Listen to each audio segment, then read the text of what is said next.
manasik umroh. Hanya manasik itu sendiri itu artinya adalah haji dan umroh. Cuma orang Indonesia itu sukanya menambah-nambahi. Jadi suka menambah-nambahi.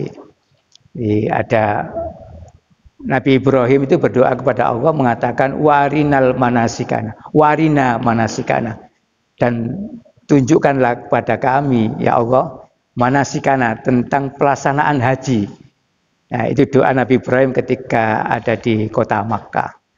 Kemudian Allah mengajarkan kepada Nabi Ibrahim tentang bagaimana manasik yang harus dilakukan oleh beliau bersama keluarganya. Jadi manasik itu sendiri artinya adalah haji atau umroh.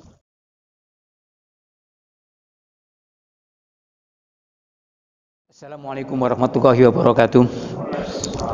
Innal hamdalillah nahmaduhu wa nasta'inuhu wa nastaghfiruh wa na'udzu billahi min shururi anfusina wa min sayyiati a'malina. May yahdihillahu fala mudilla lahu wa may yudlil fala hadiyalah. Asyhadu an la ilaha illallah wahdahu la syarikalah wa asyhadu anna Muhammadan abduhu wa rasuluhu la nabiyya ba'da. Wassalatu wassalamu ala Rasulillah wa ala alihi wa sahbihi wa mawala. Amma ba'd, Bapak-bapak, ibu-ibu calon jamaah haji untuk wilayah Kecamatan Wonokromo yang dirahmati oleh Allah Subhanahu wa taala, dan sekaligus menjadi peserta pemantapan bimbingan manasik haji yang dilaksanakan pada tahun 2022 ini, yang sempat terjeda 2 tahun. Mungkin panjenengan terakhir tahun 2019 yang manasik hajinya ya. Saya masih sempat mengisi di sini. Insya Allah kalau panjenengan nggak lupa, saya mengisi masalah ibadah dan kegiatan selama penerbangan. Yang kemarin berbicara masalah tayamum di pesawat, masalah sholat di pesawat termasuk sholat jamak qashar, dan keselamatan penerbangan pada waktu itu. Masih ingat saya. Ya sebelum tahun-tahun sebelumnya juga sering mengisi di KUA Wonokromo sini gitu, artinya masih nyambung gitu. Dan sekarang saya kena bagian prakteknya. Saya tidak akan mengulang materi yang telah disampaikan oleh para narasumber yang sebelumnya, ya, tentang materi bimbingan manasik haji atau manasik umroh. Hanya manasik itu sendiri itu artinya adalah haji dan umroh. Cuma orang Indonesia itu sukanya menambah-nambahi. Jadi suka menambah-nambahi. Jadi ada Nabi Ibrahim itu berdoa kepada Allah mengatakan warina manasikana, dan tunjukkanlah kepada kami ya Allah manasikana, tentang pelaksanaan haji. Nah, itu doa Nabi Ibrahim ketika ada di kota Makkah. Kemudian Allah mengajarkan kepada Nabi Ibrahim tentang bagaimana manasik yang harus dilakukan oleh beliau bersama keluarganya. Jadi manasik itu sendiri artinya adalah haji atau umroh. Ya, kita kadang-kadang menyebutnya manasik haji dan manasik umroh. Enggak apa-apa, semakin yakin bahwa haji manasik sendiri itu bukan kata tersendiri, tapi sesungguhnya manasik artinya adalah haji dan umroh. Ya, saya tidak akan mengulang lagi materi yang saya sampaikan, nanti biar tidak terjadi kerancauan. Sekarang prakteknya saja. Sekarang praktek. Monggo yang pakaian ikhram dipersiapkan kain ikhramnya. Nanti kita bersama-sama melakukan praktek ini.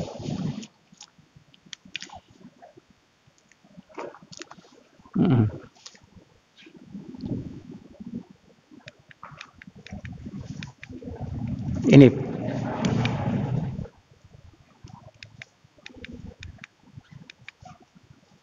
yang pertama adalah mengingatkan saja pakaian muhrim. Jadi orang yang berikhram itu disebut dengan muhrim. Jadi muhrim itu adalah orang yang melakukan niat ikhram, itu namanya muhrim. Kalau mahram itu adalah orang yang dilarang menikah. Dilarangan untuk menikah itu namanya mahram. Sedangkan orang yang ikhram namanya muhrim. Jadi kalau ada orang mengatakan itu duduk muhrimnya, itu berarti ya keliru lagi gitu loh, keliru lagi. Jadi muhrim artinya adalah orang yang berikhram. Bisa muhrim umroh, bisa muhrim haji. Pakaian muhrim berarti pakaiannya bapak-bapak yang sedang melakukan ihram. Ada sebagai berikut. 2 helai kain. Jadi ada 2 helai kain. Ini. 1 helai disarungkan, dipakai sarung ya. 1 helai disarungkan nanti pakai sarung. Kemudian 1 helai dikemulkan. Dikemulkan, ya, dikemulkan. 2. Kecuali pada saat tawaf kudum dan dengan ittiba. Tawaf kudum atau tawaf umroh. Ya, ini slide lama, yang baru ada tambahannya tawaf kudum dan tawaf umroh. Tawaf yang pertama kali di Mekah. Sekali lagi, tawaf yang pertama kali di Mekah. Kalau hajinya ifrad namanya tawaf kudum. Kalau hajinya kiron juga namanya tawaf kudum. Tapi karena kita itu adalah haji tamattu, maka tawafnya disebut tawaf umroh. Pertama kali tawaf itu pakai ittiba. Ittiba itu adalah lengan sebelah kanan diperlihatkan. Kan dikemulkan. Jadi dikemulkan, Pak. Aslinya orang melakukan ihram itu, kain ihramnya itu dikemulkan. Jadi dikemulkan seperti ini. Ya, dikemulkan seperti ini. Ya. Dikemulkan seperti ini. Ya, kemudian dikemulkan seperti ini.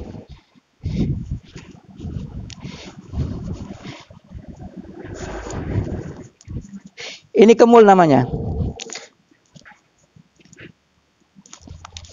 Nanti kalau kita disabui ya, disabui. Kemudian dikeluarkan. Nah, ini namanya kemul. Dikemulkan.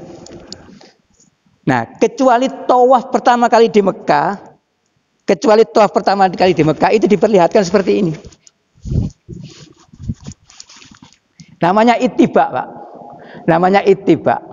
Diperlihatkan ya, mestinya kalau lebih pasnya itu baju dilepas, tapi kita nggak enak ya. Baju dilepas berkelihatan pundaknya sebelah sini. Jadi ini namanya ittiba. Ini dilakukan untuk tawaf kudum kalau orang haji ifrad dan haji kiron. Namanya tawaf umroh untuk orang yang haji tamattu. Pertama kali di Mekah itu adalah seperti ini. Tawafnya pertama kali seperti ini. Setelah tawaf umroh bagi kita sudah tidak boleh lagi tawaf seperti ini. Harus dikemulkan lagi.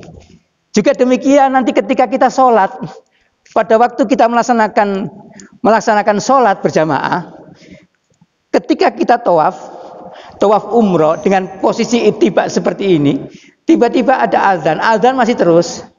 Azan itu masih terus. Setelah azan selesai terus kita masih tawaf. Begitu ada iqamat Allahu Akbar, asyhadu alla ilaha illallah, harus berhenti di mana kita melaksanakan sholat. Katakan itu Hajar Aswad, itu Rukun Yamani, kita berhenti di sini, ya berhenti di sini. Kemudian melaksanakan sholat, dikembalikan lagi ke mul. Dikembalikan lagi gini seperti ini. Jadi aslinya orang menggunakan pakaian ihram bagi bapak-bapak itu adalah dikemulkan. Kecuali untuk tawaf pertama kali. Itu pun nanti kalau ada azan atau iqamat melaksanakan sholat berjamaah, baru kemudian ittiba. Kemudian baru kalau sudah sholat baru dikemulkan, tapi kalau sudah selesai sholat meneruskan tawaf lagi, diittibakan lagi. Itu untuk yang pertama kali. Ya, untuk yang pertama kali. Dijelaskan, soalnya banyak praktek di sana itu selalu ittiba. Selalu kelihatan lengan kanan ketika di Arafah, ketika di Musdalifah, itu kan masih pakai ihram. Atau ketika melakukan umroh sunnah, saya sering memperhatikan masih selalu menggunakan ittiba. Ittiba itu hanya untuk tawaf yang pertama kali. Kalau haji ifrad namanya tawaf kudum, kalau haji kiron tawaf kudum, kalau haji tamattu tawaf umroh namanya. Tawaf yang pertama kali.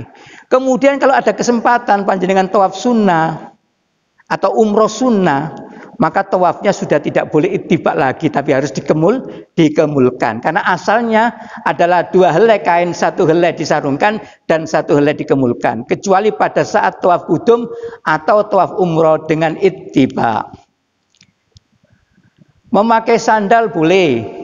Jika tidak boleh, jika tidak ada, boleh memakai khuf yang terbuka mata kakinya. Khuf itu sepatu, Pak. Kalau sepatu-sepatu kita itu masih sepatu sandal, masih kelihatan mata kakinya. Kalau khuf nanti beritahu, khuf itu gimana bentuknya. Dilarang berpakaian berjahit, tidak boleh pakai celana dalam, kaos dalam tidak boleh. Juga tidak boleh menutup mata kaki, juga tidak boleh menutup kepala. Tidak boleh pakai songkok gini, tidak boleh. Walaupun kita di Indonesia sudah biasa pakai songkok atau pakai kopiah atau pakai ketu, itu nanti kalau pada waktu ikhram harus dilepas semuanya. Ini pakaian, Pak. Ini aslinya orang muhrim itu seperti ini. Pakaian muhrim seperti ini, kecuali melaksanakan tawaf umroh atau tawaf qudum bagi haji ifrad dan qiran. Seperti ini pakaiannya. Lengan sebelah kanan kelihatan. Nah, ini yang disarungkan. Ini yang disarungkan, 1 helai disarungkan, 1 helai dipakai ittiba untuk tawaf umroh atau tawaf qudum. Kalau hanya untuk keseharian selain tawaf umroh dikemulkan seperti ini. Sandal seperti ini, Pak, boleh. Sepatu sandal juga boleh, selop juga boleh karena mata kakinya kelihatan. Ya Pak, boleh. Ada dijual di toko-toko di sini, di mana itu? Di toko Altara atau apa itu ada. Di Pucang sini ada. Kemudian di kenapa? Enggak apa-apa, Pak. Pakaiannya, Pak. Kalau itu aksesoris saja. Ini hanya aksesoris, enggak apa-apa. Tapi kalau kepingin khawatir berjahit, ada, Pak, kayak sandal sendiri ada. Yang warna putih, yang di Altara khusus sandal haji. Ya. Lu enggak apa-apa, enggak apa-apa. Pokoknya jangan enggak pakai sandal, nanti dikira pesilat nih. Ini khuf tertutup mata kakinya. Ya, kalau jenengan punya khuf di rumah seperti ini tapi nggak kanggo, kebetulan naik jamaah haji dipotong saja. Dipotong saja sehingga lihat mata kakinya. Yang ketiga pakaian muhrimah. Pakaiannya ibu-ibu. Berpakaian seperti waktu sholat. Berpakaian seperti waktu sholat. Cuma kita itu ibu-ibu kalau sholat itu mesti pakai mukena gitu loh. Mukena itu kan hanya ada di Indonesia, Pak. Dan mukena itu hanya ada di Indonesia dan hanya ada di Jawa. Roko itu loh, roko mukena itu hanya ada di Jawa dan khususnya ada di daerah-daerah basis seperti ya Surabaya, Gresik, daerah Rembang, daerah sana itu pakai mukena rukuh. Jadi ya, dulu kan orang Jawa kan senangnya kebayaan gitu. Contohnya fotonya R.A. Kartini kan pakai kebaya seperti itu. Sehingga ketika kalau sholat tidak bisa dipakai sholat gitu loh. Akhirnya para ulama, para wali pada waktu berjihad kemudian disuruh pakai mukena untuk menutupi seluruhnya. Kecuali untuk muka dan telapak tangan. Sesungguhnya pakaian biasa seperti ibu-ibu ini yang penting tertutup. Tertutup sampai lengan sini, tertutup sampai janggutnya, tertutup sampai kakinya, maka boleh dipakai sholat asal itu suci. Walaupun berwarna-warni itu sudah biasa. Nanti panjenengan ketika di Masjidil Haram atau di Masjid Nabawi atau di Masjid Kuba, itu nanti orang berpakaian itu bermacam-macam dan tidak ada yang pakai mukena. Tidak ada yang pakai mukena di sana. Semuanya adalah menggunakan pakaian yang dipakai seperti pakaian biasa. Berpakaian seperti waktu sholat. Cuma kita karena biasa pakai mukena, ya pakai mukena ya karena pakaian kita semuanya terbuka. Kakinya tidak pakai kaos kaki, tangannya terbuka, mungkin serba terbuka, makanya kemudian kita pakai mukena. Seharusnya nanti kalau sudah melaksanakan ibadah haji selama 40 hari nanti di tanah suci baik Mekah maupun Madinah, seharusnya pakaian yang dipakai adalah pakaian yang sudah siap untuk sholat. Tolong kadang-kadang kalau ke Masjidil Haram, memang kadang-kadang di Kabiyah itu masih dikasih kaos, Pak ya. Itu kaos untuk olahraga, Pak. Kaos untuk olahraga, kaos untuk istirahat. Kaos hanya untuk identitas di sana berpakai kaos. Tapi kalau ke Masjidil Haram ya ojo kaosan gitu loh. Kadang-kadang ya ada yang jamaah yang pakai kaos-kaos KPI itu masih ada. Ya kita di tanah suci, ya di negara orang lain gitu, kadang-kadang orang lain itu mungkin melihat cara berpakaian kita, budaya kita itu kita bawa ke sana itu kadang-kadang berbeda dengan orang mereka kalau melaksanakan ibadah sholat itu pakai gamis, pakai apa dan lain sebagainya. Kalau Indonesia itu sederhana, pakai kaos, kemudian pakai celana dan seperti itu. Dilarang menutup muka dan telapak tangan. Kalau cadar masih bisa lihat matanya. Tapi kalau nikob itu sudah menutupi matanya, hanya ada rawang-rawangan, itu yang tidak boleh. Juga tidak boleh pakai kaos tangan, juga tidak boleh. Harus terbuka tangannya, kecuali tangannya sakit harus ditutupi. Yang ditutupi itu yang dipakai kaos tangan, sedangkan yang tidak ya nggak usah, nggak apa-apa.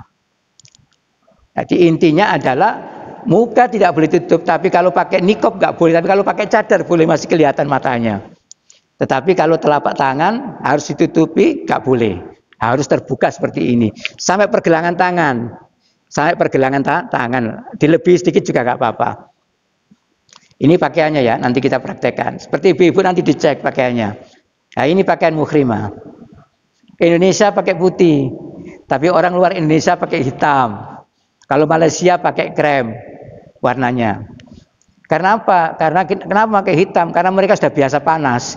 Kalau kita menggunakan kain hitam di kota Mekah yang panas, maka dikhawatirkan nanti kita tidak bisa menyerap sinar matahari. Kalau mereka sudah biasa pakai hitam.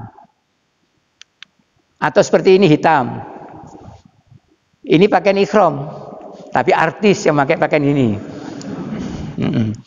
Jadi kan jangan pakai pakaian hitam ya, nanti dikira orang luar nanti. Ini biarkan artis yang pakai. Boleh pakai ini, juga boleh pakai ini. Ini pakaian biasa sehari-hari yang bisa dipakai sholat. Melebihi dari lengannya ini.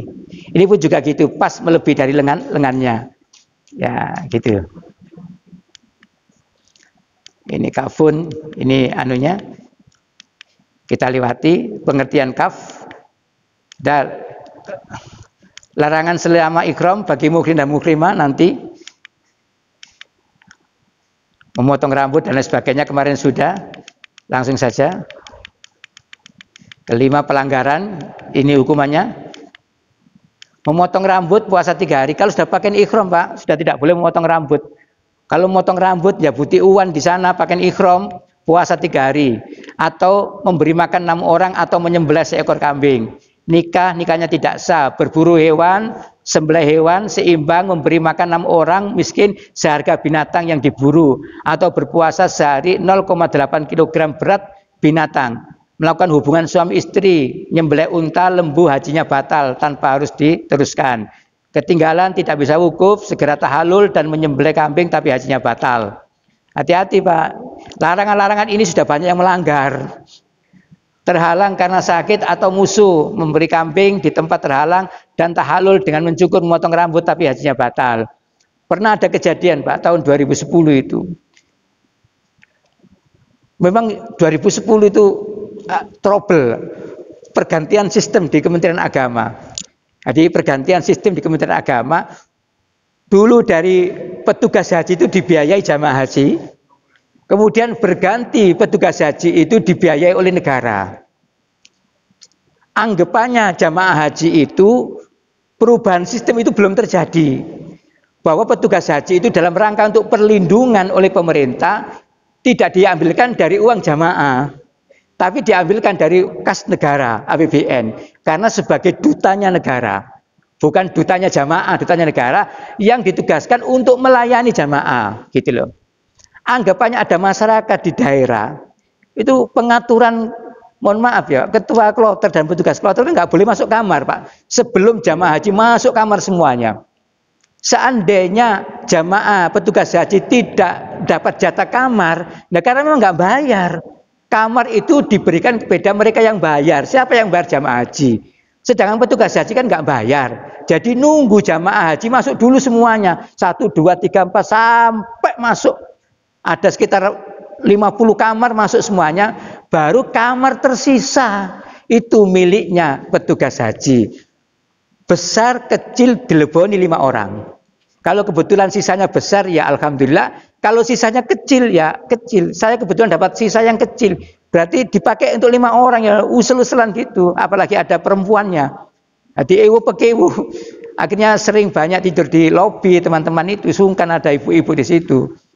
Khawatir nang, ya khawatir saja, tapi nggak khawatir ya. Oh, sudah petugas kok. Sudah tidak ada keinginan macam-macam petugas. Nah, kondisi seperti itu mungkin petugasnya itu ndekek tas dhisik dengan apa?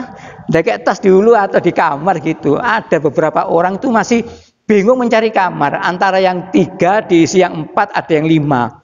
Ada yang 5 diisi 4, ada yang 3 diisi 4. Kebetulan ada orang mungkin di Indonesia mungkin sering apa? Gregetan sampai ketua kloternya ditunjuk, Pak. Yes. Ketua kloternya merasa ya wis jadi petugas ya, jadi pembantunya jamaah. Ditempeling itu meneng saja. Dia ya wis tersungkur, tapi dia diam saja. Ada jamaah yang melihat itu, Pak. Tidak terima. Dilaporkan ke sektor, dilaporkan ke sektor di Daker. Pak Menteri Agama pada waktu itu Pak Surya Dharma Ali langsung memerintahkan untuk penahanan orang yang mukul ketua kloter tadi. Itu duta negara itu.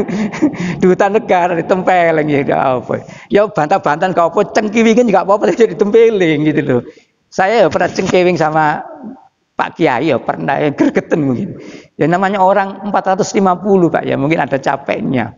Kadang-kadang kita nggak tidur, jam 2 malam itu ngantarkan ke rumah sakit, jam 2 malam harus meriksa jenazah yang meninggal dunia dan lain sebagainya itu. Ya gregetnya cengkiwingin ngono gak apa-apa. Ya wis ini tempeleng akhirnya dilaporkan, akhirnya ditahan. Nah, ketika wukuf di Arafah, ketika selesai wukuf jam 12 malam dilepas. Yaitu Pak, tahanan Indonesia dengan tahanan Arab Saudi ketika musim haji itu berbeda, Pak. Kalau anak-anak kita tawuran, kemudian ada yang tewas, dimasukkan penjara, pada waktu ujian nasional masih dikirimi sampai gurunya soal. Kerjakan itu. Kalau di Arab Saudi enggak, Pak. Orang yang melanggar pada musim haji akan dikeluarkan, dijarul, dijeluk kuno, dikeimangan, tapi enggak boleh ikut wukuf. Ya padha karo bunuh diri, Pak. Antri 10 tahun, begitu sudah waktunya tidak bisa wukuf. Padha karo bunuh diri itu, Pak. Itu yang pertama. Dimasukkan tahanan, dikasih makan, Pak, dikasih fasilitas, tapi nggak boleh ikut wukuf. Nanti setelah wukuf jam 12 sudah selesai, baru dilepas. Misalnya nggak bisa wukuf. Seandainya bisa wukuf pun tidak ada kendaraan menuju Arafah, sudah di stop mudah ke Musdalifah semuanya. Sama dengan bunuh diri. Percuma dia haji ke Mekah kalau dia tidak bisa wukuf. Itu yang pertama. Yang kedua, Pak, nanti tanggal 2, 3, 4, 5, 6, mulai tanggal 7, 6, 5, 4 sudah tidak boleh ke Masjidil Haram. Karena bis-bis sholawat yang sering membawa kita ke Haram itu dimasukkan bengkel semuanya, Pak. Untuk persiapan Ar-Musna, Arafah, Musdalifah, Mina. Jadi kegiatan itu untuk Ar-Musna, haji. Bis-bis yang akan mengangkut, yang biasa mengangkut kita, bis sholawat ke Haram, yang berputar terus itu, walaupun 2 orang diangkut ke Haram, tanggal 7, 6, 5, 4, sudah ditarik ke bengkelnya masing-masing untuk diservis, untuk persiapan Ar-Musna. Nah, jangan nekat sudah dilarang kita itu untuk datang ke Haram. Jangan mencoba-coba memaksakan diri ke Haram, naik taksi, naik apa dan lain sebagainya. Taksi nanti mahal, Pak. Tahu, supir-supir taksi tahu kalau hari itu dilarang dan tidak ada bis untuk menuju ke Haram. Jangan memaksakan diri ke sana. Nanti panjenengan akan khawatir tersesat. Kadang supir taksi ya belum tentu orang baik-baik, Pak. Jangan dibawa keluar kota Mekah. Yang dikhawatirkan itu adalah hari-hari yang sensitif persiapan Ar-Musna. Tenaga kita dipulihkan kembali, mental kita dipersiapkan, hati kita disucikan dalam rangka persiapan weda haji. Wis gak usah keluyuran nandi-nandi. Ada yang keluyuran, Pak, satu rombongan 4 orang. Gak kembali, Pak. Pasti kembalinya nanti ketika wukuf. Kalau wukuf sudah selesai baru klewes-klewes teko. Kami sudah wukuf, Pak. Gak bingung, Pak, disimpan di situ. Bisa juga ditahan di tentara, di markas tentara, bisa juga. Soalnya apa? Pada hari itu keluarga raja pada keluar semuanya melaksanakan tawaf. Gak boleh diganggu, Pak. Orang lain orang ajamin, orang asing nggak boleh mengganggu keluarga kerajaan, menterinya, gubernurnya atau siapa melaksanakan tawaf di umroh, jamaah asing disuruh keluar semuanya. Tapi orang Indonesia, wong kono kromo, wong ngagel, kadang-kadang meksorono, plus kepingin delok, kepingin delok permaisuri raja tawaf, kepingin lihat, tapi kan nggak tahu, itu kan dilarang sudah, Pak. Mungkin BTN, ambil tentara, mungkin diasingkan. Nanti baru dikeluarkan setelah wukuf. Penahanan di sana itu setelah wukuf baru dilepas.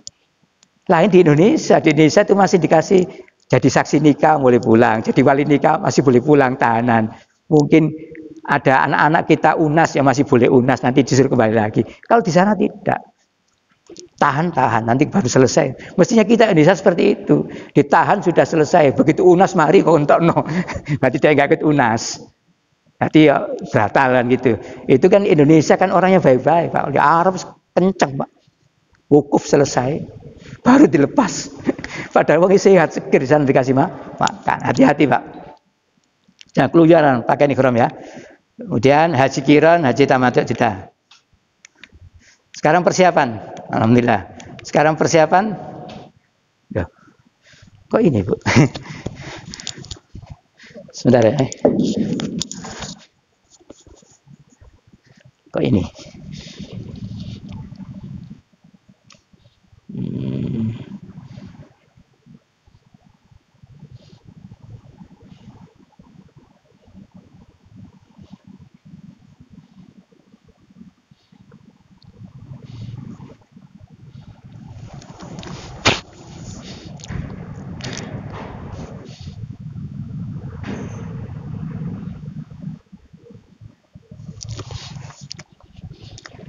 Monggo persiapan umrah, nggih.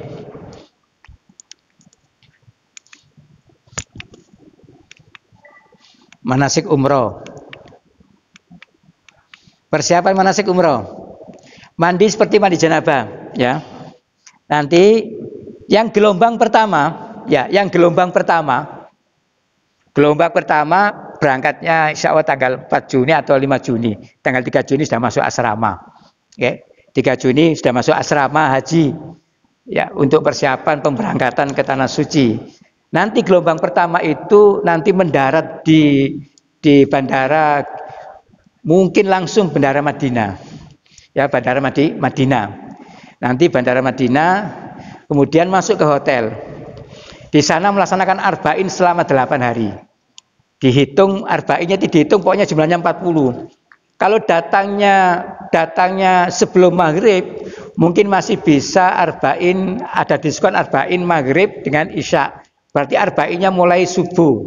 Jadi subuh 5 hari, dihitung sampai jumlahnya 8. Berarti panjenengan kalau datang ke hotel kemudian isya ikut jamaah berarti dapat diskon 1, berarti 41 kali. Kalau jenengan bisa maghrib ikut jamaah berarti dapat diskon 42 kali. Tapi kalau datangnya habis asar persis, berarti maghrib isya sudah dihitung. Nanti kalau sudah 40, jenengan pasti akan diberangkatkan. Apakah itu habis sholat isya, apakah itu habis sholat maghrib. Pokoknya yang penting jumlahnya sudah 40. Kalau sesudah asar, berarti nanti berangkatnya panjenengan itu adalah setelah maghrib. Atau setelah isya baru berangkat ke Bir Ali. Bir Ali dengan Madinah tempat hotel kita, hotel gelombang pertama itu adalah 12 km. 12 km sekitar 10 menit lah. Sekitar 10 menit atau 15 menit paling lama. Nanti itu akan diberitahu, Pak.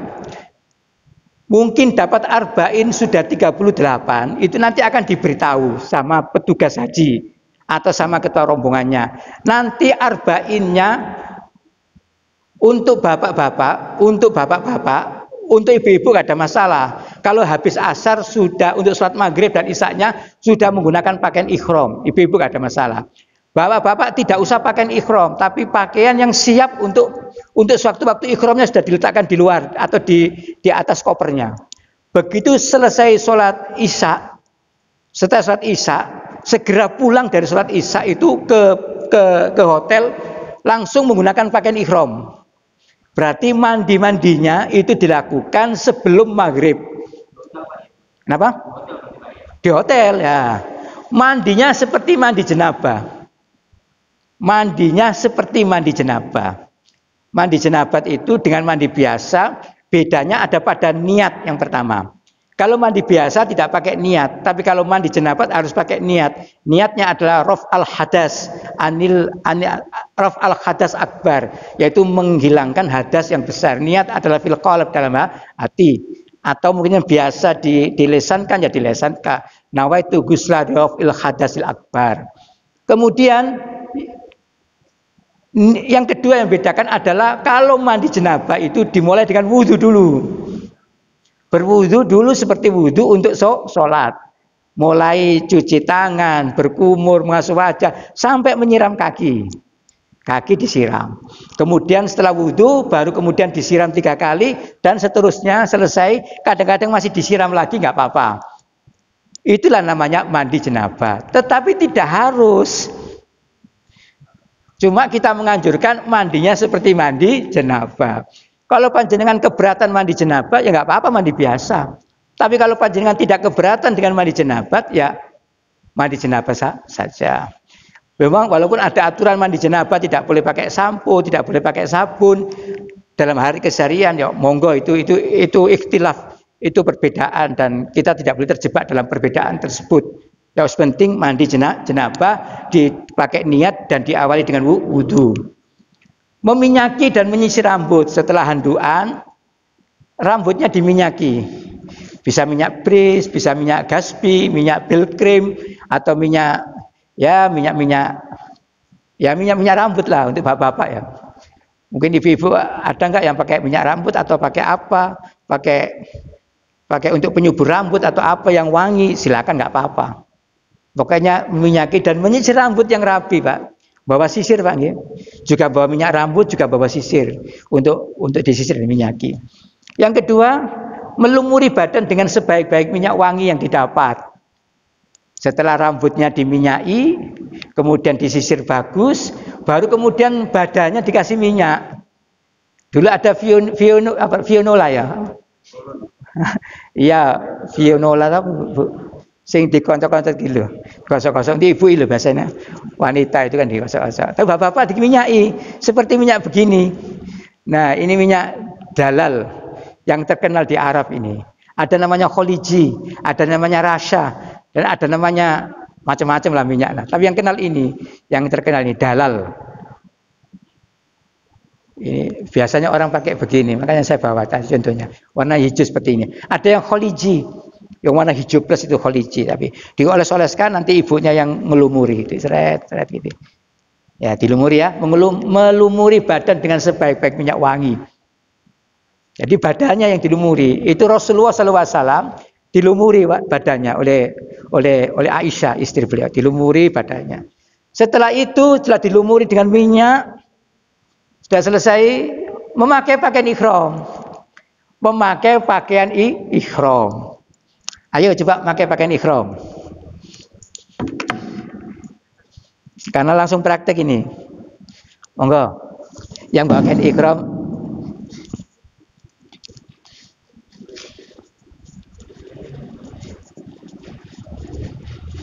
Yang nggak bawa nggak apa-apa, yang bawa monggo praktek bersama-sama.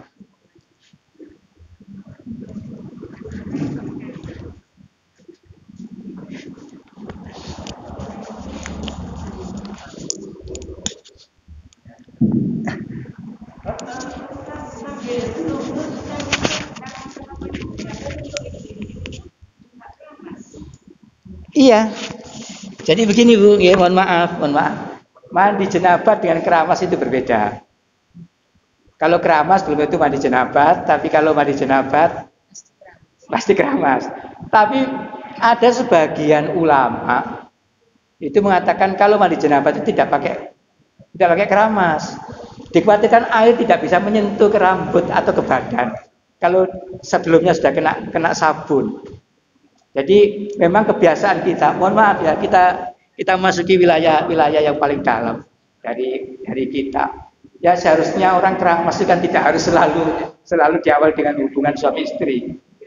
Keramas itu kan gak hanya sak minggu ping 5 lah, atau minimal 3 kali lah seminggu itu keramas. Jadi ketika kita itu berhadas besar, ketika kita menyiram air di rambut kita itu, rambut kita tetap masih wangi gitu loh Mas. Kalau tanpa dikasih sampo itu tetap wangi. Karena kita sudah 3 kali atau 4 kali seminggu untuk pakai keramas.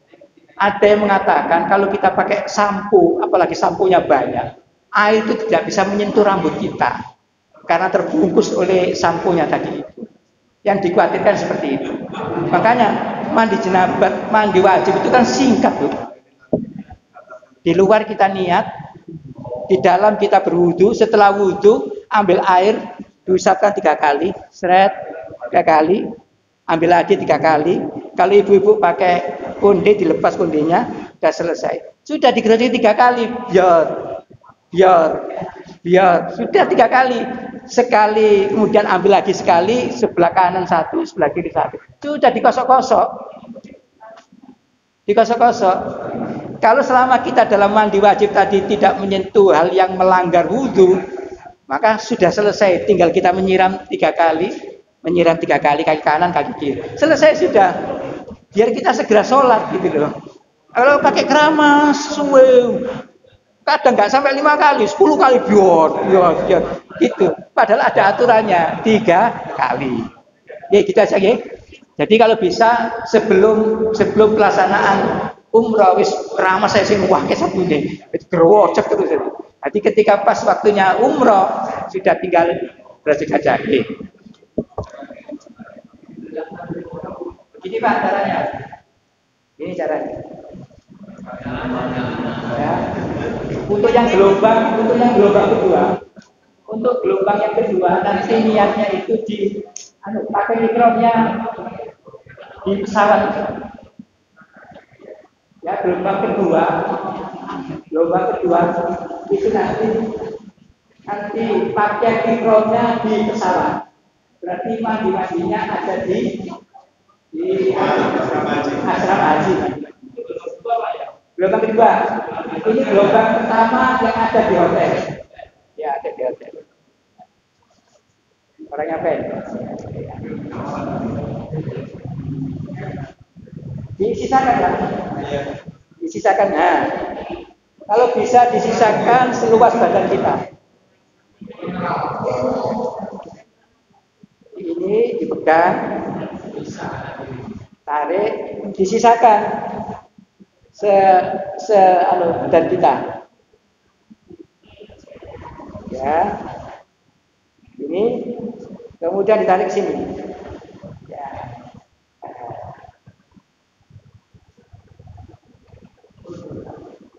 Kemudian digulung.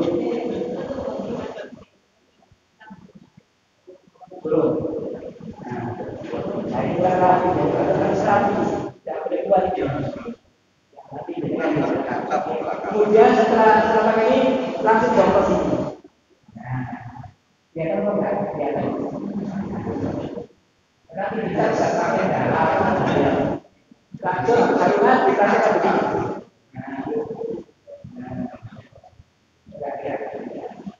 Jadi tolong berapa kali itu nggak ada toh. Walaupun 3 dulu nggak apa.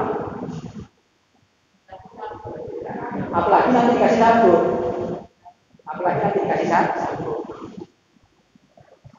Namun nggak ada masalah harinya. Jadi tidak ada masalah.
Kemudian pakaian ini kemulnya. Nah, ini kemulnya.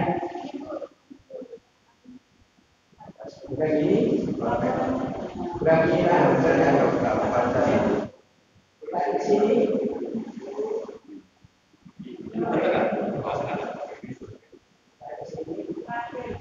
Kita sini saja.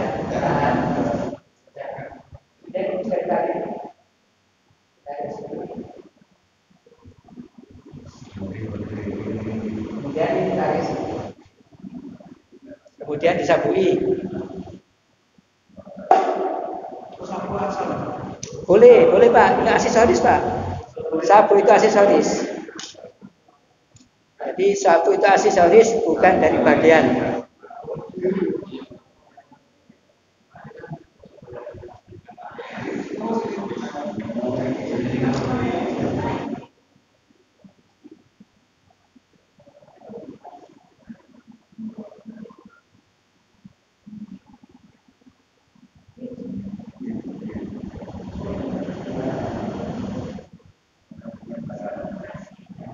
Disampaikan.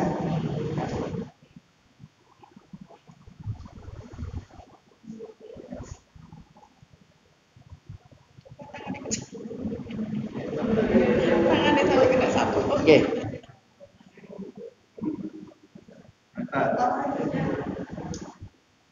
Sudah. Mana Ustaz? Mana? Tak lepasin dulu ini. Sebentar. Ini. Persyaratan. Jadi begini Pak ya.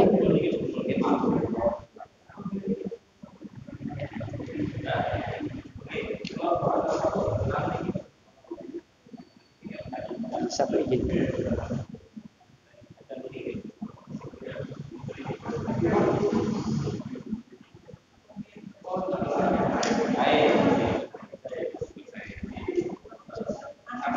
Balas.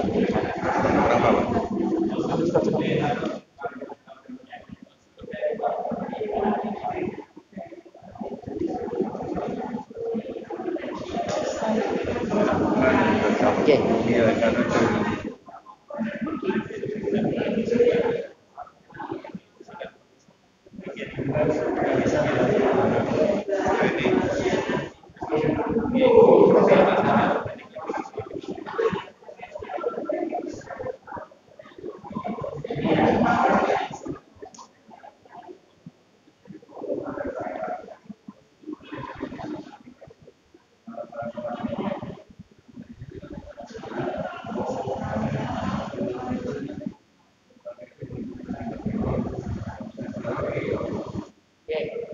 Jadi posisi seperti ini Pak.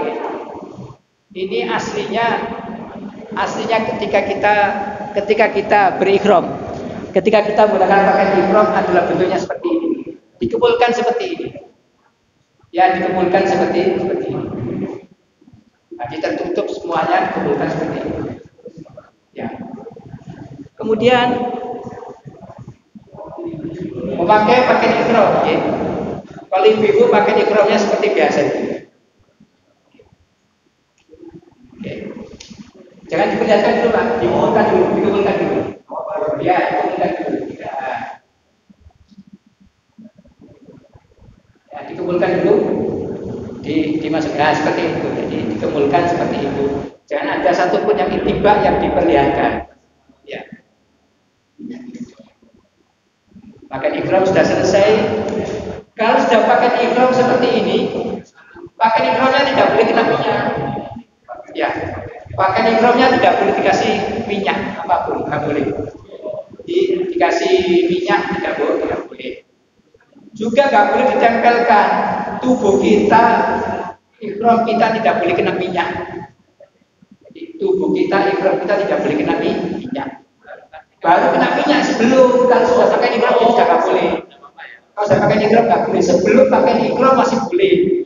Dilumuri tadi tubuhnya dikasih minyak. Enggak, Bapak kumpul di sini semuanya. Sebelah sini Pak, kumpul sebelah sini. Ya, kumpul sebelah sini. Gak ada mic yang bisa aja pakai baterai ya.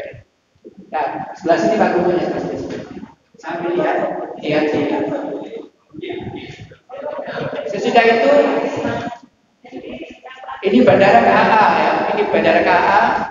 Monggo Bu, oke, monggo Ibu sebelah sini.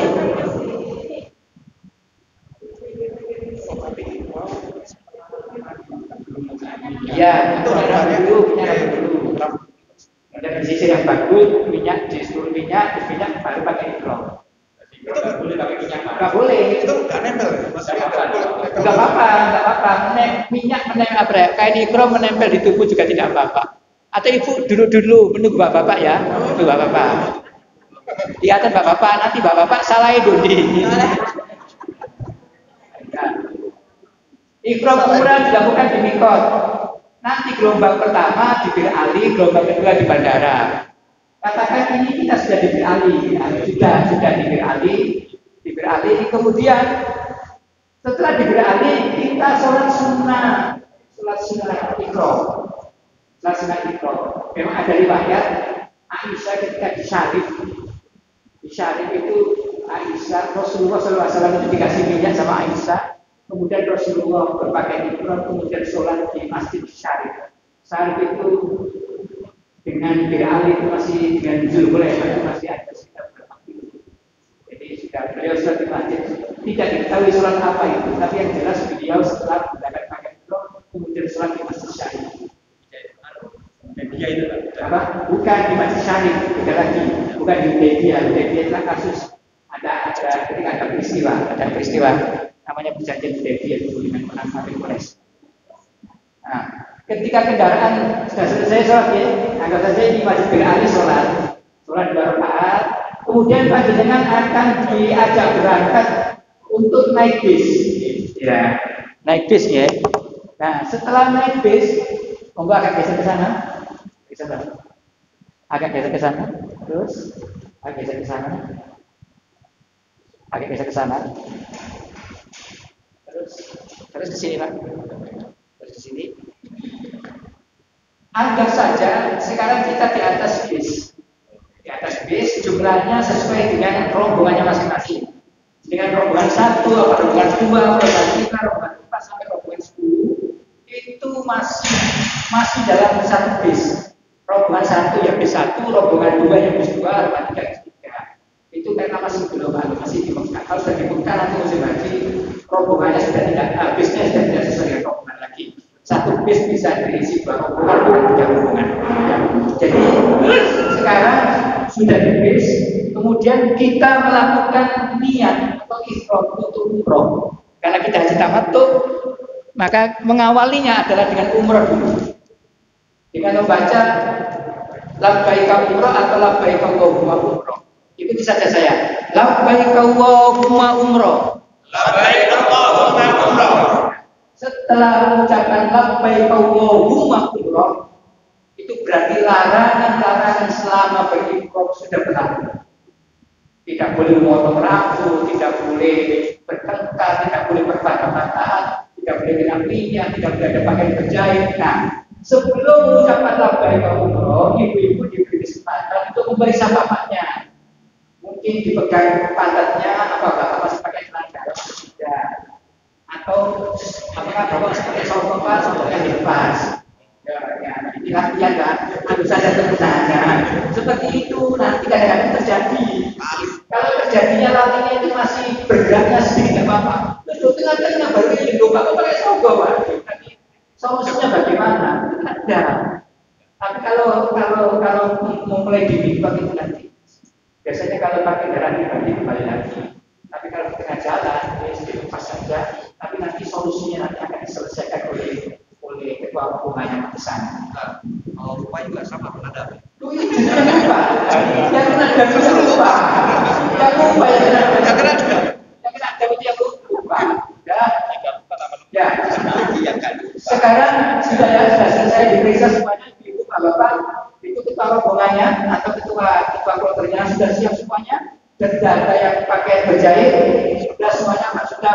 Mari kita mengucapkan ihram umroh bersama-sama. Boleh sendiri-sendiri, boleh bersama-sama. Ya. Sekarang kita mulai lagi mengucapkan ihram umroh. Labbaik Allahumma umroh. Labbaik Allahumma setelah ucapan labbaik Allahumma umroh, semua larangan ihram harus diperhatikan, jangan sampai dihilangkan. Setelah labbaik Allahumma umroh, baru kemudian kita ucapkan talbiyah. Ayo talbiyah. Labbaik Allahumma labbaik, labbaik la syarika laka labbaik, innal hamda wan ni'mata laka wal mulku la syarika laka labbaik Allahumma labbaik, labbaik la syarika laka labbaik, innal hamda wan ni'mata laka wal mulku la syarika laka. Labbaik Allahumma labbaik, labbaik la syarika laka labbaik, innal hamda wan ni'mata laka wal mulku la syarika laka. Nanti bis yang mengangkut kita dari Bir Ali sampai ke Mekah tidak langsung ke Masjidil Haram, ya, tidak langsung ke Masjidil Haram, tapi ke hotel dulu, ya, ke hotel dulu. Ingat barang-barangnya Pak? Loh, barang-barangnya sudah diatur. Nanti kita di hotel. Setelah di hotel, nanti barang-barang kita akan dilempar, diturunkan semuanya. Ada yang turunnya baik-baik, ada yang dilempar besar. Setiap bis itu membawa bahan panjenengan. Rombongan satu, rombongan dua, rombongan dua. Siapa tahu nanti ada rombongan satu, barangnya ada rombongan tiga. Nah, jenengan sudah ditata emosinya, nggak boleh emosi. Barang itu nggak penting. Usah nyala sopok-sopok, nggak usah ngomong sosok. Bahkan itu sampai kan nggak bisa. Jadi kan sudah pakai tidak boleh mana-mana, tidak boleh mengucapkan kata-kata yang kotor, tidak boleh. Apalagi yang bersih tidak boleh, apalagi sampai mengumpul sampai apa tidak boleh. Karena kita masih pakai ihram. Mungkin sampainya pagi, karena berangkatnya malam. Mungkin juga sampainya malam, sehingga kita nggak mungkin melakukan umroh pada waktu malam. Iya, harus pakai ini terus. Begitu masuk hotel, jangan dilepas pakai ini. Termasuk kopi mandi Pak ya? Kamar mandi baru dilepas. Kalau buang hajat, buang air kecil atau buang air besar baru dilepas. Tidak boleh ganti sarung. Kebiasaan kita, biasanya mari bunga di begawe, dicoplok lagi ini ganti sarung, berpunya kamar mandi. Besok tak boleh. Hati-hati nanti berdesakan, masuk nanti juga berdesakan, antri. Jangan emosi, dijaga hatinya. Mandi biasa juga nggak boleh Pak ya? Kalau buang air kecil boleh, tapi boleh. kalau mandi Tak boleh, tak perlu. Boleh mandi hanya diguyurkan saja. Tidak boleh pakai sabun. Hati-hati, nanti kita masuk hotel yang berbintang. Biasanya di kamar mandi kalian sudah disediakan sabun dan sabun. Jangan disentuh itu, karena kita pakai mikro. Itu nanti aja kalau setelah umroh baru disentuh. Biasanya kan kita kalau membersihkan biasanya pakai sabun. Untuk pakai mikro sudah tidak boleh pakai sabun. Yang biasanya pakai pisser, yang biasanya pakai sementara di malam tidak boleh juga. Ya, tak boleh. Itu ada wangi-wanginya dibatalkan. Kami sudah sedot air sana. Ya. Sementara dari dulu hanya sebentar. Sudah selesai bermalam, tidurnya dijaga karena tidak pakai celana dalam. Makanya satu kamar isinya bukan untuk suami istri. Kadang-kadang 2 jodoh, kadang-kadang 3 jodoh. Hati-hati, ada jodohnya orang lain di sana. Ya, nanti kalau tidur hati-hati. Sing biasanya turunin, mungker-mungker, ya ditonton sing hati. Sudah selesai, nanti subuh, kadang-kadang belum sampai subuh, itu sudah dibangunkan, diberitahu. Nanti jam 3 kita menuju Masjidil Haram. Diharapkan sholat subuh nanti berjamaah di sana. Dulu dari hotel. Loh kalau batal, kalau panjenengan batal untuk atau bawa air itu wudhu dulu. Sudah wudhu dulu, kemudian berangkat lagi. Nah, selama panjenengan di hotel dalam kondisi pakai ihram, karena belum sampai ada batas berhenti talbiyah, tetap talbiyah saja. Seperti bangun malam, sholat tahajud, silakan sholat tahajud pakai ihram, tapi perbanyak talbiyah labbaik Allahumma labbaik, labbaik la syarika labbaik. Liriknya diganti talbiyah, labbaik Allahumma labbaik, labbaik la syarika labbaik. Nanti jam 3 dibangunkan ketua rombongan untuk naik bis lagi. Bis khusus tidak sama bis yang mengaku dari Bir Ali ke hotel, tapi bis khusus untuk mengangkut jamaah umroh. Di antara nomornya bisnya harus apa? Harus hafal. Nah, bis yang ngangkut kita ke umroh sudah berbeda bisnya. Sudah satu bis kadang-kadang diisi 2 rombongan, kadang diisi 1,5 rombongan. Tidak usah berebut, mungkin sementara berpisah saja, tapi nanti ketemu di Masjidil Haram. dan di dalam bait talbiyah labbaik Allahumma labbaik labbaik la syarika. Ucapan-ucapan yang tidak begitu manfaat dan penting tidak ada gunanya, tidak usah guyon, tidak usah cerita-cerita kok nggak usah. Di talbiyah labbaik Allahumma labbaik labbaik la syarika lak labbaik. Dan sekarang kita masuk Masjidil Haram. Masuk Masjidil Haram. Diturunkan bis dan jalan kaki masuk Masjidil Haram. Jadi kan tahu doanya, kalau nggak baca doa silakan baca doa. Kalau nggak baca doa juga nggak apa. Masuk Masjidil Haram, usahakan sholat 2 rakaat. Namanya sholat tahiyatul masjid. Usahakan sholat 2 rakaat. Tapi ketika perjalanan dari hotel menuju Masjidil Haram kok batal, ya wudhu lagi di Masjidil Haram nanti. Kan ada di sini daun robuya itu untuk laki-laki di rijal, daun robuya ini sah. Tunggu. Sudah wudhu, semuanya sudah suci, baru masuk Masjidil Haram, usahakan sholat sunnah. Kalau tidak bisa sholat sunnah juga tidak apa-apa. Kemudian diajak berjalan menuju ke Hajar Aswad, tetap talbiyah. Ayo sama-sama. Labbaik Allahumma labbaik, labbaik la syarika lak labbaik, innal hamda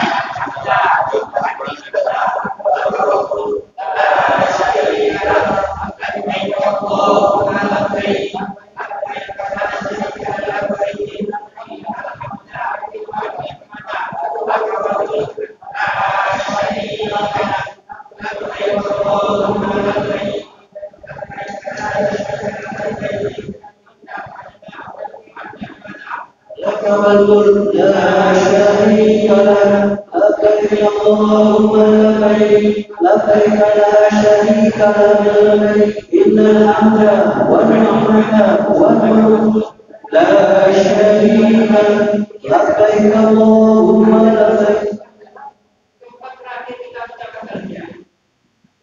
Tempat terakhir kita mengucapkan talbiyah itu ketika membaca asbab.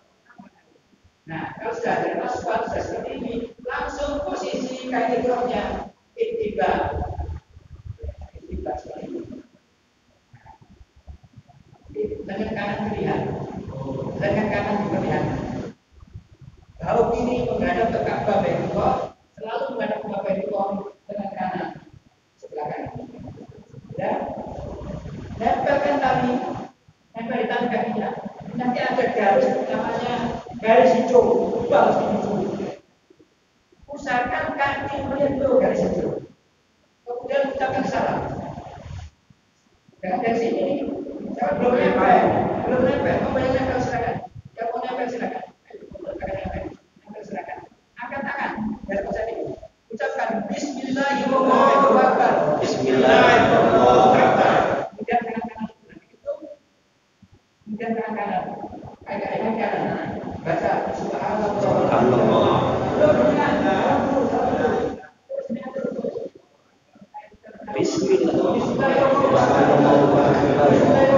Bismillahirrahmanirrahim.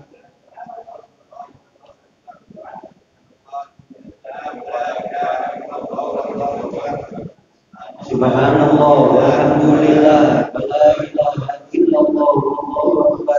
Subhanallah walhamdulillah wa la ilaha illallah wallahu akbar. Subhanallah walhamdulillah wa la ilaha illallah wallahu akbar.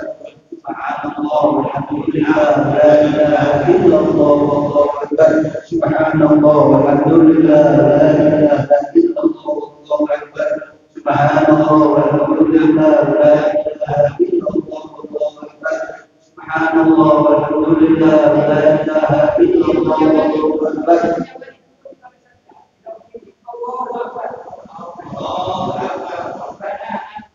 Rabbana atina fid dunya hasanah wa fil akhirati hasanah wa qina adzabannar. Rabbana atina fid dunya hasanah wa fil akhirati hasanah wa qina adzabannar.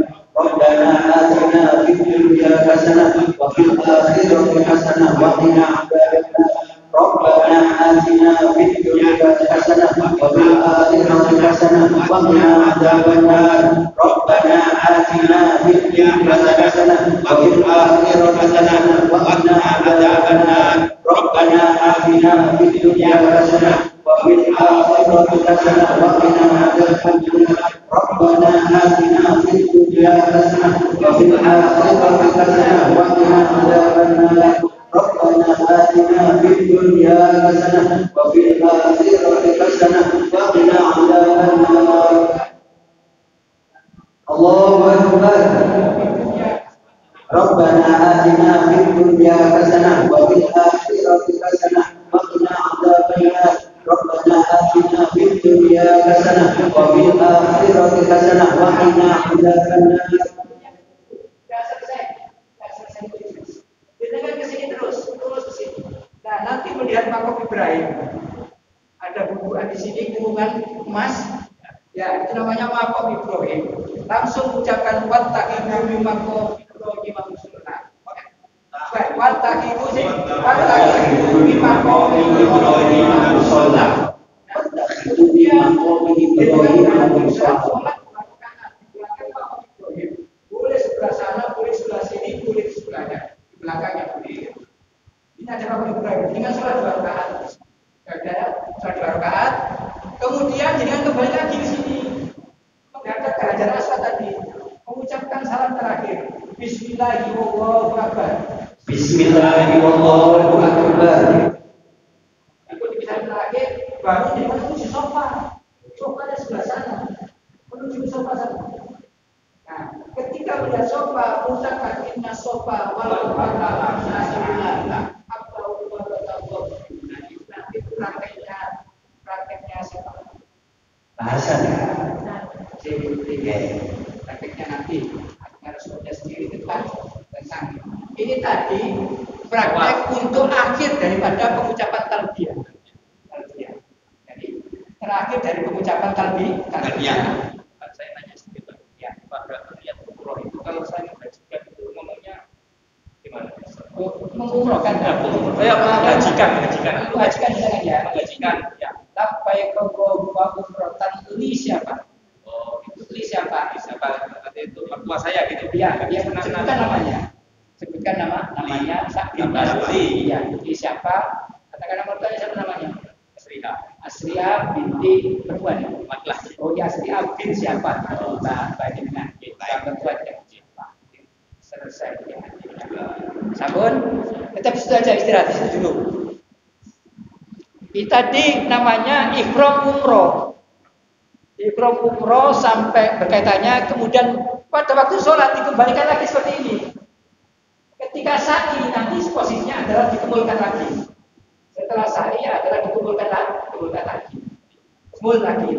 Ketika sa'i, ketika sholat di belakang makam Ibrahim dalam posisi sudah dikumpulkan lagi, tidak ittifaq lagi. Waktu sholat di makam Ibrahim dikumpulkan lagi. Dikumpulkan lagi, nggak boleh sholat pakai ittifaq, nggak boleh. Nanti akan kita jelaskan. Nah, kemudian yang kedua nanti ketika pelaksanaan sa'i masih pakai ihram. Mohon maaf, sholat satu di Bil Ali itu juga ditutup begini atau? Iya, itu begini, nggak boleh. Itu hanya untuk umroh tadi, hanya untuk umroh tadi. Jadi seperti itu ya. Kemudian apa yang dibaca tadi kok subhanallah walhamdulillah wala ilaha illallah wala haula wala quwwata illa billah. Dibaca subhanallah wa bihamdihi juga enggak apa-apa. Baca subhanallah wa bihamdihi subhanallah juga enggak apa-apa. Baca astagfirullahaladzim juga enggak apa-apa. Baca robbana atina semuanya juga tidak apa-apa. Yang penting itu adalah membaca yang baik-baik. Al-baqiyat sholihatu khairun. Jadi al-baqiyat sholihah ya tasbih, takbir, tahmid dan sebagainya. Baca subhanallah tidak apa-apa. Alhamdulillah tidak apa-apa. Jangan 7 putaran dengan bacanya berbeda-beda juga tidak apa-apa. Putaran pertama baca subhanallah walhamdulillah wala ilaha illallah. Putaran kedua baca subhanallah bihamdihi subhanallahil azim. Putaran ketiga baca subhanallah bihamdihi subhanallah bihamdihi. Putaran keempat baca subhanallah. Putaran kelima baca alhamdulillah. Putaran keenam baca Allahu akbar. Putaran ketujuh baca istighfar astagfirullahaladzim astagfirullah. Tidak apa-apa. Gak muncul karena dalam hadis Nabi disebutkan mengatakan at-tawafu bil baiti salatun. Tawaf itu ibaratkan seperti sholat, tidak boleh berbicara dan dalam kondisi suci. Akan tetapi wahallallahu kalam, tetapi Allah membolehkan berkalam, berucap-ucap. Fatakallamu maka berucap-ucaplah illa biqaulin kecuali dengan baik. Tapi ada hadis lagi mengatakan fal yakul khairan aw liyasmut. Kalau tidak bisa berkata baik, lebih baik diam. Kalau kita tidak bisa baca apa-apa, lebih baik diam. Siapa tahu dia, kita menggunakan gaya sentrifugal berputar. Apalagi sebelah kiri kita itu adalah posisi menghadap Ka'bah. Nanti lama-kelamaan kita akan menghadap. Siapa yang kita berdoa? 7 kali putaran itu kalau kita rasakan semakin lama ada seperti kedekatan. Kalau kita merasakan pada haji billahi ta'ala, insya Allah semakin putaran itu semakin mendekati selesai. Itu semakin kita dekat dengan Allah Subhanahu wa taala. Istilahnya kenapa tawaf 7 kali? Karena pada 6 kalinya 7 kali itu ada gaya sentrifugal kalau kita orang-orang tingginya kalau berbicara fisika itu ada gaya sentrifugal itu seperti itu. Bergerak terus. Seakan-akan kita tuh mendekat. Makanya nanti kita dilarang. Kalau menggunakan pakaian ihram jangan dekat-dekat Ka'bah. Karena Ka'bah itu sudah dioseri minyak za'faron. Ka'bah Baitullah itu selama musim haji bukan musim haji saja. Setiap waktu itu diolesi minyak za'faron. Minyak za'faron itu adalah minyak khas Baitullah. Itu dioleskan di Ka'bah Baitullah. Oleh karena itu, kalau menggunakan pakaian ihram seperti ini, jangan dekat-dekat Baitullah. Nanti panjenengan akan tergeser. Itu pun juga kita gaya sentrifugal. Panjenengan akan semakin mendekat. Makanya menjauh dulu. Supaya apa? Jadi kan tidak nempel dengan tembok atau kepepet sampai menyentuh. Itu ada minyak za'faronnya. Kain ihram tidak boleh tersentuh dengan minyak wangi. Jadi termasuk hijr Ismail yang bulat itu, termasuk makom Ibrahim, itu semuanya sudah diolesi minyak za'faron oleh pemerintah Arab Saudi. Oleh karena itu panjenengan jangan dekat-dekat jauh. Kecuali nanti kalau sudah tidak menggunakan pakai ihram, tawaf sunnah biasa, boleh panjenengan mendekat. Tetapi usahakan setelah selesai tawaf. Mungkin kepingin menyentuh Ka'bah itu toko tembok, toko marmer, atau ceklen nggak apa. Tapi usahakan itu setelah tawaf. Karena tawaf itu nggak boleh menyentuh Ka'bah. Sebagai para ulama menyebutkan seperti itu. Karena itu adalah Baitullah. Oleh karena itu, selama pelaksanaan umroh seperti ini. Nah, kemudian setelah itu panjenengan nanti sa'i. Sa'i itu dari Sofa ke Marwah. Begitu sampai di Sofa, begitu melihat Sofa, langsung mengucapkan innas Sofa wal marwata min syairillah abda'u bima bada'allahu bi. Setelah melihat Sofa, langsung naik ke bukitnya. Nah, bukit Sofa itu seperti ini.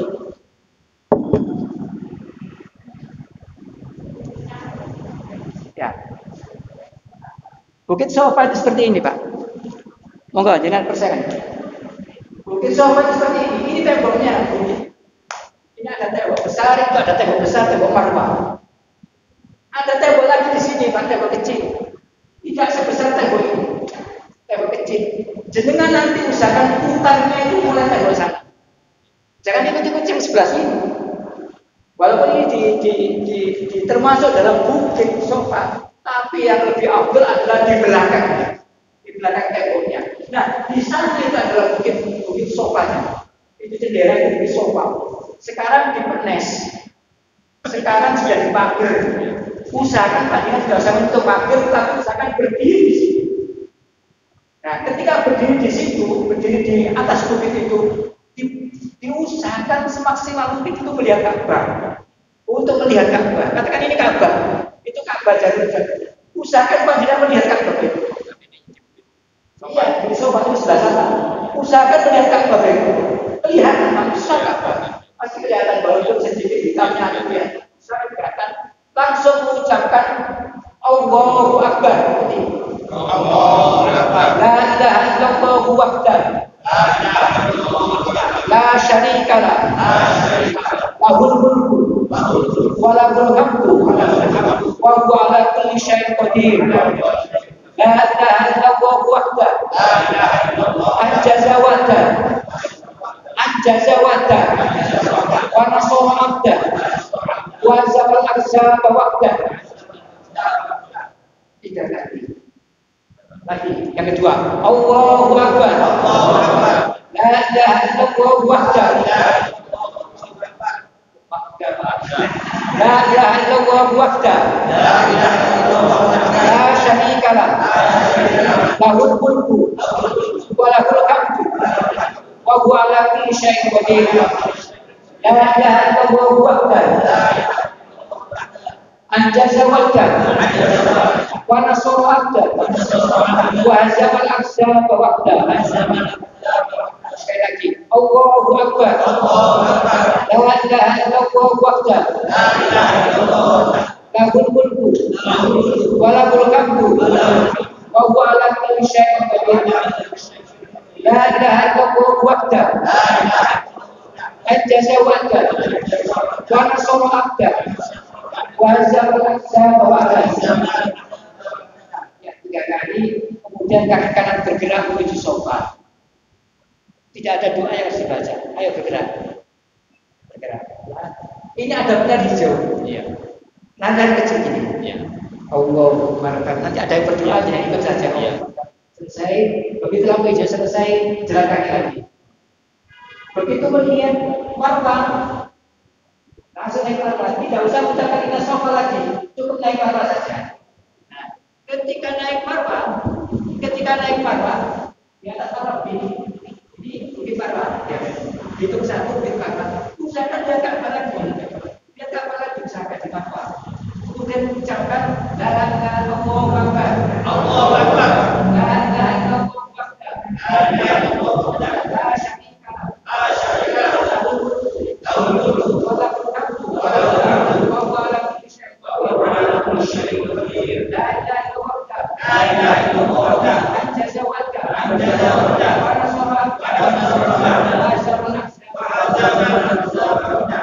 Bergerak lagi di sofa. Hitung 2 kali. Begitu di sofa. Di sofa sudah tidak perlu mengucapkan apa-apa lagi. Terus berputar terus. Sampai belum. Lampu hijau ada Pak. Oh, dari sini ya.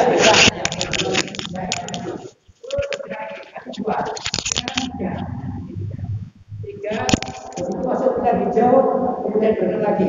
Allahumma fir barakah pada jawaban sampai selesai.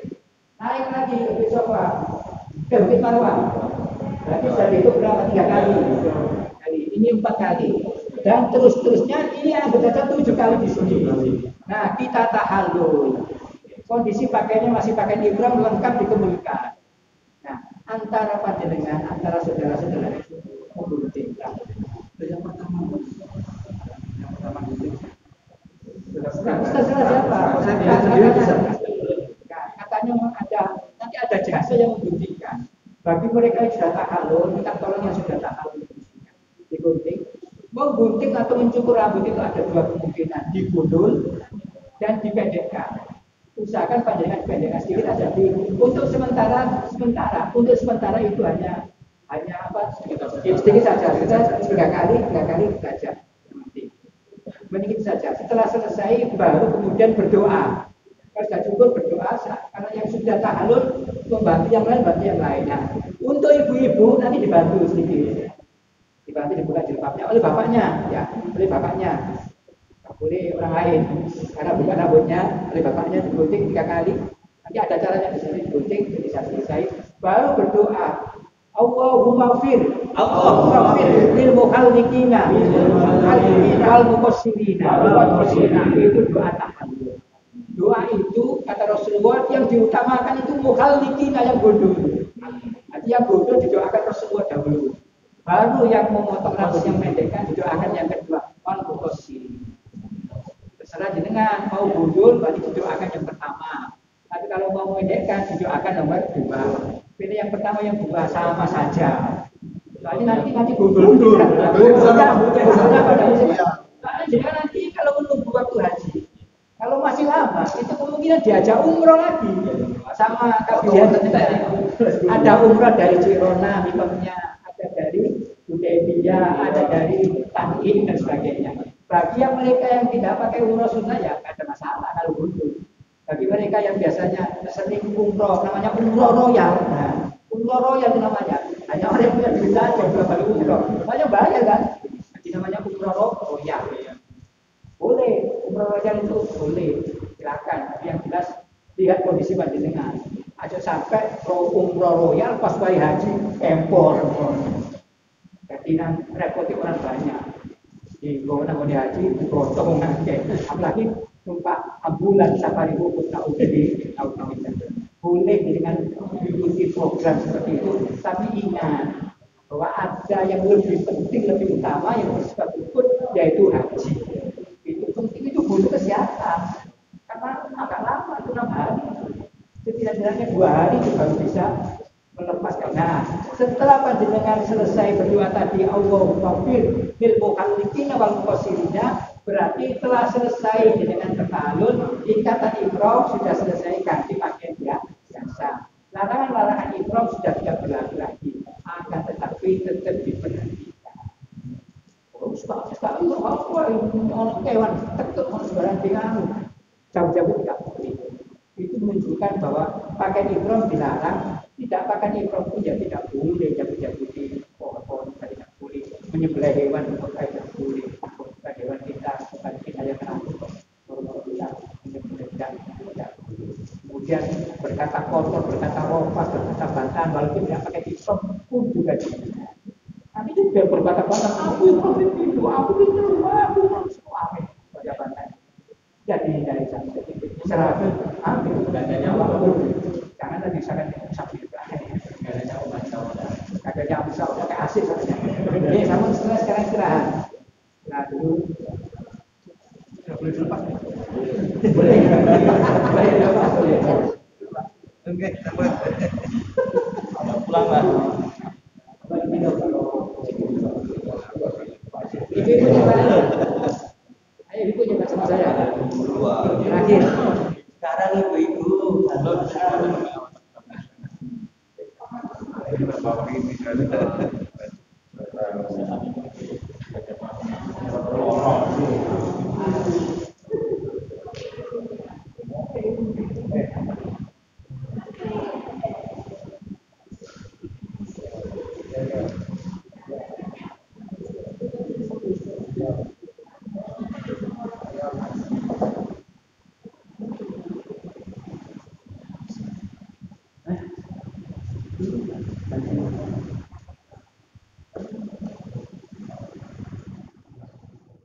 Oh